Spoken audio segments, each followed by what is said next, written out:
ngoowul ak jamono nu muy doxee ak liberté yi nga xamante ne et puis ñun Sénégal dañu gëm suñu liberté dañ ko fonk. On doit avoir le droit de critiquer et cetera. mais on peut dire que c'est sous le magistère du président Macky Sall que quand même article boobu ñu gis que lu bari.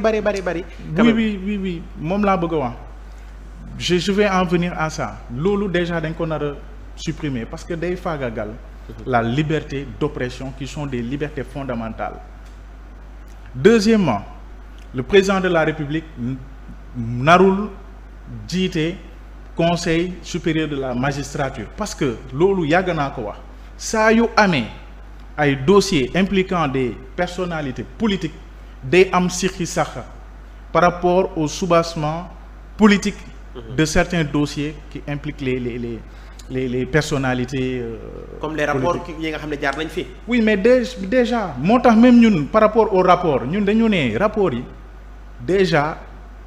parquet financier la ñu nar a am boobu aussi gis naa ni coalition Diomaye dugal nañ ko ci seen programme mu nekk lu am solo parce que parquet yooyu bu ñu demee ba am doole day tax ba nit ñi duñ leen kii et puis ñi fay nekk dañuy am mandat non renouvelable bu ko defee day limiter bu baax a baax les conflits d'intérêt wala ngay naan bon xaaral ma def lii comme ça ñu gën ma fi bàyyi wala su ma defee lii est-ce que duñ ma fi jëlee su boobaa di nga mën a liggéey la tête froide.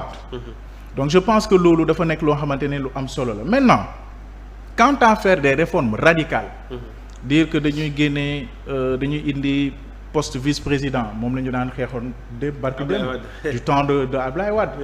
ou autre chose pour moi suñu constitution bi naruñu di ko changer au gré de la météo politique parce que day wàññi bu baax a baax la confiance des citoyens par rapport au choix politique. Deuxièmement li am mooy man li ma gëm mooy y a des modèles de démocratie mais il n'y a pas de un modèle en tant que tel modèle boo mënta jël rek am na avantage am na inconvénient loolu mooy wax ji boo fàttale ko jamono Senghor avec bicéphalisme bi le pouvoir était nu ñuy waxati encore dafa divisé woon entre assemblée nationale bu fort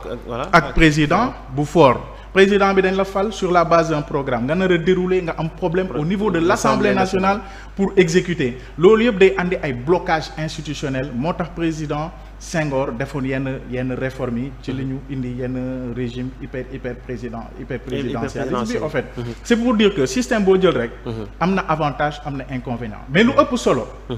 mooy qu'il n'y a pas de démocratie sans démocrate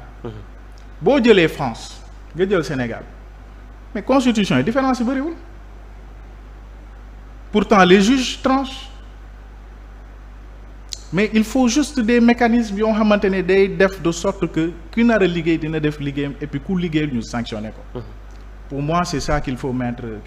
en place. D'accord léegi su ñu ñëwaatee quand même ci élection yi ñu desandi foofu noonu parce que dañoo gis ne quand même ñaari camp moo am camp présidentiel avec le président Macky Sall qui n'est pas candidat mais qui a son candidat malgré que quand même suspicion yi bëri naan bëgg na ko bëgg ko ak camp wu ñi nga xam ne ñoo di opposition même si que ne dañ ne opposition bi dafa divisé wu. donc jamono ji nii kan moo gën a jekku ci gagner élection yi ndax opposition bi moo gën a taxaw ngir gagner élection yi wala parti au pouvoir bi nga xam ne moo yore régime bi moo naa wéyal. bon man li ma gis mooy. ak li fi jot a jaar yépp. Je pense que il y a beaucoup de choses à changer. Maintenant tey su ma ci joxee yenn analyse yu xóot donte man j'ai mon opinion. mais parce que ñun dañu décider de taxawal. du ñu soutenir benn candidat. d'accord loolu mais li ma mën a wax mooy seen pose de mouvement la mais attends tamit yow ak acteur politique nga certes juriste nga mais acteur politique nga li jot a xew ci réew mi gis nga ko léegi ci sa gis-gis bopp kan nga gis ne jamono ji quelle est la partie qui a actuellement quand même la position la mieux placée pour gagner l'élection? Ça c'est l'opposition, ça c'est le pouvoir. Oui, je suis d'accord. Tey moi personnellement li ma gis mooy le président Macky Sall am na bilan matériel incontestable donte mënoon na def lu raw loolu mais sur le plan de la bonne gouvernance c'est critiquable il y a eu beaucoup de rapports qui sont passés par là. Ces rapports n'ont pas été traités comme il faut. te tey gisuma benn engagement de son poulain de sortir ces rapports là des tiroirs pour traiter ko. Est-ce qu'il n'en a pas lui-même? Ah bon, du ma dugg ci loolu. C'est une question mais li ëpp solo mooy que tout le monde se pose. Ah non, li ëpp solo mooy reddition des comptes, c'est important et malheureusement il n'en parle pas beaucoup. Loolu dalul suñu xel te ñun suñu biir mini programme dañu ne carrément candidat bu sérieux da nga nar a dugal ci ce programme la reddition des comptes. C'est important. Il faut donner un signal fort pour que plus jamais li fi jot a jaar, parce que xaalis bu ñu pasar pasare ci réew mi bu ñu ko jaaraloon fu mu nar a jaar tey jii nii dina régler lu bëri, wax ma ni dina régler lépp mais dina régler lu bëri. La reddition des comptes elle est importante et pour ça il faut que la justice fonctionne de manière autonome et que les rapports ñu fexe ba exécutif bi bañ ci mën a am possibilité di ci teg conc. Donc loolu dalul suñu xel honnêtement. Donc pour moi la continuité dans quel sens? Deuxièmement jot na fi am ay bavures policières yu bëri. Mais def nañ loi d'amnistie. mu am loi d'amnistie. Moi je suis contre. Parce que tey déni de justice la par rapport ak ñi nga xam ne dañu xeex pour des valeurs yoo xamante ne qui nous dépassent muy démocratie muy république. Parce que loolu lu muy andi mooy bu ëllëgee ku ci nekk da ngay naan fii ku fi xeex yaa perte. te gëwuma ndàmpaay nit ñi xeexuñu pour ay ndàmpaay dañuy xeex pour justice. Man bàyyi naa sama liggéey génn dem ah mais c'est ça du ma dugg ci détails yi. Tu comprends? C'est pour dire que tey jii nii les valeurs doivent être restaurées te côté boobu franchement am na lu bëri lu ci des. kon yow wax. Maintenant de façon indirecte joxe nga sa position. yaa ma andi ma joxe sama position. mais il faut dire que yéen da ngeen a bëgg changement da nga jàpp ne. non opposition moo war a élection yi. un changement radical de ce point de vue radical là waxuma changement wu aussi discours autant je suis pas très rassuré par rapport au candidat Amadou Ba autant je suis pas très rassuré par rapport au candidat de la coalition Diomaye. Ah bon? Ah mais parce que Ousmane Sonko bi mu génnee prison lan la wax oui du ñu am temps def nii def naa man pour moi il faut avoir le temps. Parce que loolu moo taxoon moom muy xeex. loolu moo taxoon keneen ak keneen bi nga xamante ne non ma jéggali bokkul Pastef wala bokkul Yewwi Askan bi di xeex mu am des gens yoo xam ne ñu ngi ci biir administration bi ñu ngi feneen ak feneen di xeex pour que yenn pratiques yi jóg fi pour moi il faut sortir tous les rapports les dépoussiérer et puis sanctionner comme il se doit bañoonu nag donc la chasse aux sorcières entre guillemets loolu du chasse aux sorcières mooy poursuite infondée kii faruloon ak man ma génnee yat dóor ko mooy la justice des vainqueurs non on demande pas ça lu ñu laaj mooy laajuñu aussi ay sanctions yoo xamante ne dañuy tëj nit ñi ay 10 ans 20 ans non mais même bu dee koo xamante ne am na lu mu jot jël ñu xool loo xamante ne mën na ko delloosi mu delloosi ko moi je suis pas pour les peines radicales pour moi ça c'est important tey jii nii aussi loo xamante ne gisuñu ko ci programme yu bëri mooy la politique carcérale côté boobu aussi coalition Diomaye à mettre vraiment à leur bonus moi je suis très objectif je suis ni passif des fois su ma waxee dañuy foog ne man fa la far des fois suñu ma waxee non je suis objectif tout simplement mais politique carcérale bi ñi nga xamante ne dañu tooñ jalgati yoon ñu dem prison tu penses que c'est des êtres humains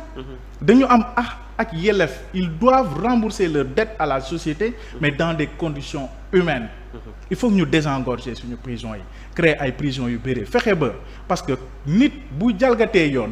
dafa am lu ñuy wooye le libre arbitre dans toute action humaine il y a une part de libre arbitre mais il y a une part de déterminisme maanaam société bi bu nit ki jalgatee yoon am na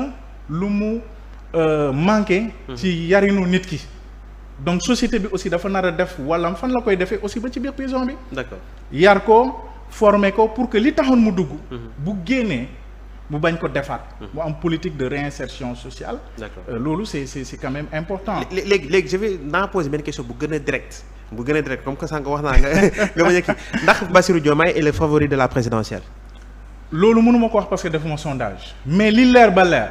man li ma sentir mooy que le peuple aspire à autre chose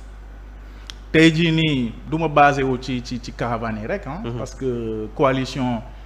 au pouvoir aussi ñu am na ay zones yoo xamante ne ils ont mobilisé effectivement du monde man damay waxtaan aussi ak nit ñi avec tout le monde voilà avec les ouvriers avec voilà lu si gën a bëri mais la majorité daal veut le changement mais tey malheureusement le candidat Amadou Ba fa le problème am parce que tey bëgg a rassurer le président de la République bu bañ a am position affichée d'un candidat ak ce programme bopp c'est un problème deuxièmement mooy tey moi je pense que candidats yu si gën a bëri ils ont des problèmes pour mobiliser lan moo tax Habib Sy Cheikh Tidiane Dièye ñu dem ba à la fin est-ce que da nga leen dëgg ci ay caravane ak yenn kii gisoo leen fenn moo lay woon ni tey ci Diomaye président lañ bokk aussi waaw mais caravane boobu lañ doon topp caravane boobu lañ daan topp y a pas que seul xam nga ñu ngi génnee ay rumeur sax Boun Abdallah dafa feebarul da nga ko gis fenn waaw gisoo ko fenn gëj nañ ko gis moom candidat man Anta Babacar sax gis nañ ko mobiliser na tuuti même si c'est pas une foule extraordinaire bu nekk ci ginnaaw ku mel ni Pape Djibril Fall gisoon naa ko ci législative yi mais bii pas je ne l'ai pas trop senti xëy na peut-être information yi ñëwul ba ci man mais je ne l'ai pas senti ak ñeneen ñoo xam ne tey bon lu ñu am mérite rek mooy ñu ne ci CV bi il a été candidat à la présidentielle ak négocier ay kii je pense qu'on doit être plus sérieux d'accord et on a proposé aussi dans le cadre de notre mini-programme pour que ñu gën a corser parce que il faut pas que ñu tomber dans le piège des politiciens de métier tey nu ñu wàññee quota bi par rapport ak parrainage citoyen bi moo ñu andi fi 19 candidats kañ ngay am temps firi les programmes ba sa xel ba affaire yi kii y a un problème. D'accord. 5 maximum 7 8 candidats doy na sëkk. mais kon yow ci sa jàngat gëmoo ne élection mën na jeexee ci benn tour parce que quand même quoi qu'on puisse dire am na ñoo xam ne ñu ne am na ñuy def liggéey ci wàllu liggéey ci suuf maanaam ñi nga xamante ne ils font du porte à porte ñoo ngi liggéey ci seen i base ku ci mel ni Khalifa Sall ci loolu la gën a opté liggéey ci wàllum ci base am ku ci mel ni Idrissa Seck tamit noonu la ko gën a defee mais ñi nga xam ne ñoom ils ont préféré drainer des foules. loolu waxu politicien la yow gëm nga ni nit mën nga def porte